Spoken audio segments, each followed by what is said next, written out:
Hello and welcome to a special edition of the Face of Pro-Life. Today I'm speaking with Dr. Lorraine Hartnett about Obamacare and how it's going to affect our elderly population and the chronically ill. Thank you for joining us today, Lorraine. Thank you. How is Obamacare going to impact our elderly? Well, I think first of all, we don't know what Obamacare is going to do, number one. But from what we hear, there will be rationing of health care, even though they're not coming right out and saying that. The only way we can really afford this kind of health care is to ration health care. Rationing health care means that those who are the most vulnerable, meaning those who are disabled, chronically ill, or at the end of life, will not receive the up-to-date modern medical care that they deserve to maintain their life with dignity. And this is basically this would be the cost savings in order to be able to afford all the rest of the stuff that they have put into it, including the layers that's what it seems like to me. However, I believe there is an agenda behind all of this. I'm not quite sure what that agenda is, but it has to do with the culture of death and promoting a culture of death as opposed to a culture of life. And we've been sounding the alarm for many, many years, and this goes back to even before Roe versus Wade, that if we accepted abortion, if we accepted, killing the most vulnerable in our society, that it would lead and progress to further killing of more vulnerable people. That's correct. Pope Paul VI said this years ago in this prophetic speech where he said that if contraception was accepted and utilized, then we would have euthanasia coming out of it. And folks, this is what's happening. We are at the crux of a very important point in our delivery of health care. We are talking about changing our whole health care system. I am a physician. I take care of people in nursing homes right now with wound care. I was an emergency physician for 30 years, and I can tell you that the pressure is on for doing as little as possible for the elderly and those who a certain segment of our power structure have determined are not worthy of care. Mm-hmm. The quality of life. That's correct. That are lacking. It's the quality of life ethos, which is secular ethics, versus the sanctity of life, which is the Judeo-Christian ethic. I mean, and it's kind of scary just to illustrate the fact that the people who are pushing this, universal health care because everybody needs health care are the same people who would support physician-assisted suicide. That's correct. And you can't talk out of both sides of your mouth. So if you're pro-abortion, if you're pro-physician-assisted suicide, you are for sure pro-euthanasia. And they may not call it those things, okay? They may not call it euthanasia.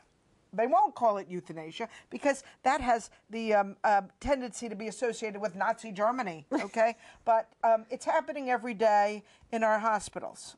Euthanasia by another name. Someone decides that a life is not worth living, and someone is then given medications which ends their life prematurely.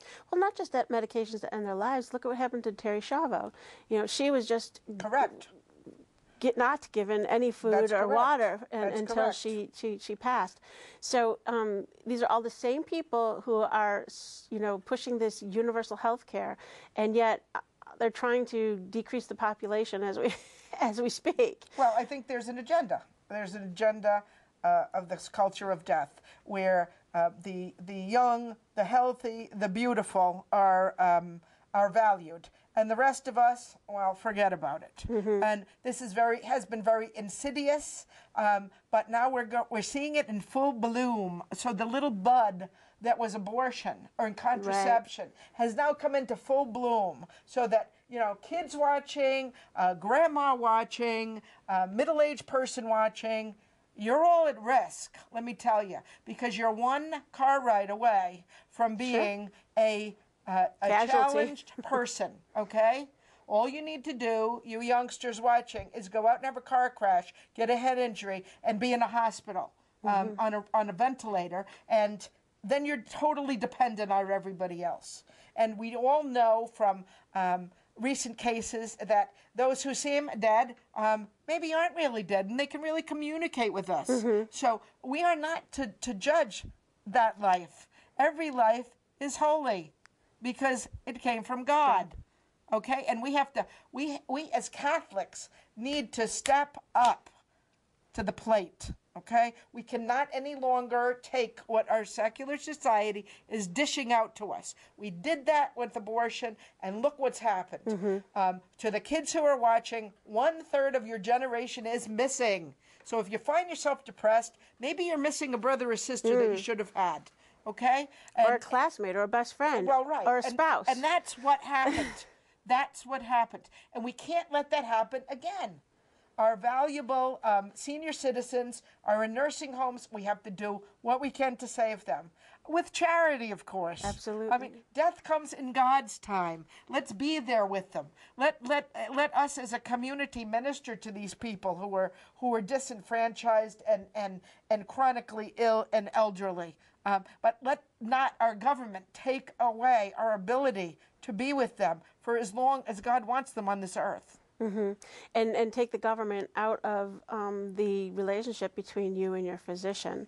Especially in Connecticut, we're faced with a sustanet program which would put a committee in charge of your health care. So we really have to step up to the plate and do something to repeal this healthcare fiasco in our country. That's right, and we're kind of asleep, so we don't even know that these things have happened. All right, most of us don't even know that sustanet exists. So what we need to do is find out about it. We need to find out who among our legislators who's up for a re-election is pro-abortion, pro-euthanasia, pro the universal health care, pro-physician-assisted suicide, and we have to make sure that they don't have their nice, warm, cushy chair waiting for them in Hartford or in any other state capital where they want their chair to be.